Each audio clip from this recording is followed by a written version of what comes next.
کسی کے بارے میں بھی یہ خیال نہ کریں کہ ہم اس سے افضل ہیں، کچھ پتہ نہیں ہے تمہارا کیا ہونے والا ہے۔ اور تو اور نبی کریم سرور دو عالم صلی اللہ علیہ وسلم نے حسن خاتمہ کی دعا مانگی، کیا فرمایا؟ اللہم اجعلنی اجعل خواتیم عملی، اور پھر فرمایا اللہم اجعل خیر یومی یوم القاک فی۔ پہلے یہ فرمایا کہ مجھے میرے بہترین عمل پر مجھے موت عطا فرما، یہ لفظ ہے، وہ اس وقت میرے ذہن سے نکل رہے ہیں عربی کے جو الفاظ ہیں، لیکن مفہوم اس کا یہ ہے کہ اللہ میرا خاتمہ جو ہے وہ سب سے افضل عمل پر ہو۔ اب جن کے بارے میں نبی کریم صلی اللہ علیہ وسلم کے بارے میں اللہ تعالیٰ نے فرما دیا کہ غفر اللہ لک اللہ ما تقدم من ذنبک وما تأخر، کوئی احتمال ہی نہیں ہے کہ معاذ اللہ سوء خاتمہ ہو، لیکن دعا فرما رہے ہیں کہ اللہ کہ میرا آخری عمل جو ہے سب سے بہتر ہو، اس پر میرا خاتمہ، اور سب سے بہتر دن وہ ہو جس دن میں آپ سے جا کر ملوں، خیر ایامی یوم القاک فی۔ یہ ہم سب کو دعا کرنی چاہیے، حسن خاتمہ ہے۔ یہ جو بزرگوں نے سکھایا نا کہ بھائی لوگوں سے دعا کرایا کرو خاتمہ بالخیر اور حسن خاتمہ،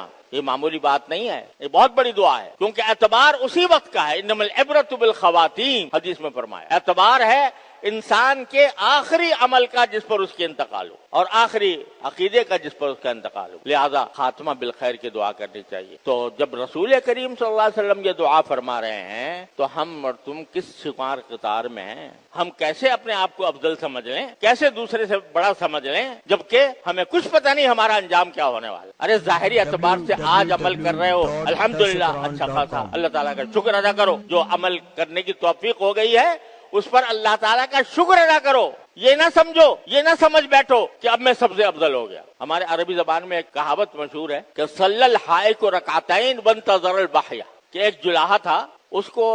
ساری زندگی ایسے ہی پھرتا تھا، لیکن 2 رکعتیں پڑھنے کی توفیق ہو گئی، 2 رکعتیں پڑھ لی، تو 2 رکعتیں پڑھ کر انتظار میں بیٹھا کہ کب میرے اوپر وحی نازل ہوگی، 2 رکعتیں پڑھ کر اس انتظار میں بیٹھا ہے کہ کب میرے اوپر وحی نازل ہوگی۔ میں نے 2 رکعتیں پڑھ لی، اتنا بڑا کام کر لیا، تیر مار دیا، تو میرے اوپر وحی آنی چاہیے۔ تو اس قسم کا ہم لوگوں کا مزاج